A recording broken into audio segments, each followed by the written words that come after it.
And his academic records last night, she said, but someone needs to sign these. Jen's father took a stack of papers as if he autographed other people's documents all the time. Probably he did. Luke watched Mr. Talbot flip through the papers, scrawling his name here, crossing out a word or a phrase or a whole paragraph there. Luke was sure Jen's father was going too fast to actually read any of it. And that was when the homesickness hit Luke for the first time. He could just picture his own father peering cautiously at important papers, reading them over and over before he picked up a pen. Luke could see his father's rheumy eyes squinted in concentration, his brow furrowed with anxiety. He was always afraid of being tricked. Maybe Jen's father didn't care. Luke had to swallow hard then. He made a gulping noise, and the woman looked at him. Luke couldn't read her expression. Curiosity? Contempt? Indifference? He didn't think it was sympathy. Jen's father finished then, handing the papers back to the woman with a flourish.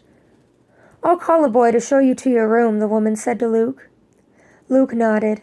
The woman leaned over a box on her desk and said, "Mr. Dirk, could you send Raleigh Sturgeon to the office?" Luke heard a roar along with the man's reply, "Yes, Miss Hawkins," as if all the boys in the school were laughing and cheering and hissing at once. Luke felt his legs go weak with fear. When this Raleigh Sturgeon showed up, Luke wasn't sure he'd be able to walk. "Well, I'll be off," Jen's father said. "Duty calls." He stuck out his hand, and after a moment Luke realized he was supposed to shake it. But he'd never shaken hands with anyone before, so he put out the wrong hand first.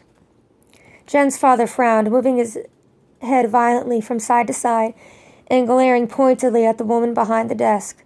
Fortunately, she wasn't watching. Luke recovered. He clumsily touched his hand to Luke's father's.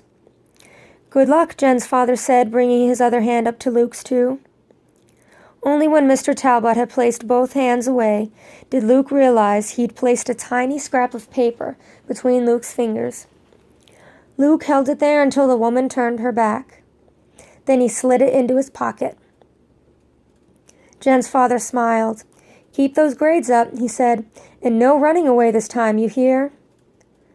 Luke gulped again and nodded. And then Jen's father left without a backward glance.